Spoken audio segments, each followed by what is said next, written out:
ఈ శుభవేళ మీ అందరికి కూడా చెప్తున్నాను, నీ బాధలు, సమస్యలు, ఇరుకులు, ఇబ్బందులు, కష్టాలు, కన్నీళ్ళు, అప్పులు, తిప్పలు, నీకు పెళ్లి కాలేదు, లేకపోతే పెటాకులు అయింది, లేకపోతే ఏదో అయింది, అవన్నీ ఆయనకు తెలుసు. తెలుసా? నీకు తెలుసా?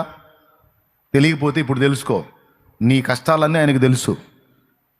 ఇంకా చెప్పాలంటే నువ్వు అసలు పుట్టి భూమి మీదకి రాకముందే, నియమింపబడిన దినముల్లో ఒక్క డే కూడా నీకు స్టార్ట్ కాకముందే, నియమింపబడిన దినములు అంటే తెలుసా? భూమి మీద కాదు, గర్భంలో ఒక చిన్న అణువుగా నీ తల్లి కడుపులోకి నువ్వు ప్రవేశించిన ఆ రోజు నుంచి 9 నెలల శిశువుగా నువ్వు పరిపక్వత చెంది మళ్ళీ భూమి మీదకి వచ్చేదాకా మీకు తెలుసు. కొంతమంది నెలపిండం పోతుంది, 2 నెలలకు పోతుంది, 3 నెలలకు పోతుంది.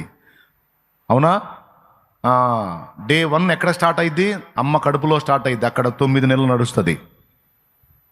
మనం అనుకుంటాం డే 1 అంటే మనం భూమి మీద పుట్టినాకని. కాదు కదా, అమ్మ కడుపులో పడ్డ దగ్గర నుంచి. ఎందుకంటే కొంతమందికి అక్కడే ముగింపు వచ్చింది, పిండాలుగానే రాలిపోయినారు.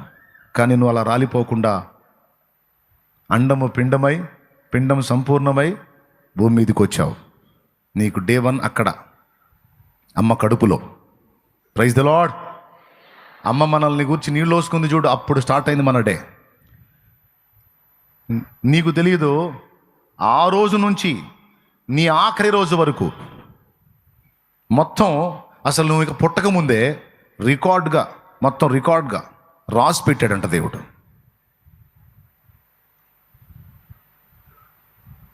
నీకు తెలుసా సంగతి?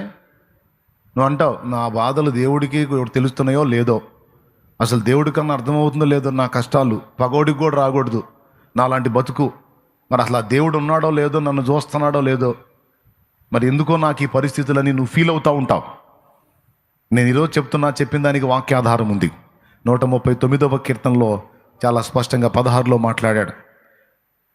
నియమింపబడిన దినములలో ఒకటైనా కాకముందే నా దినములన్నీ నీ గ్రంథములో లిఖితమాయను అంటాడు.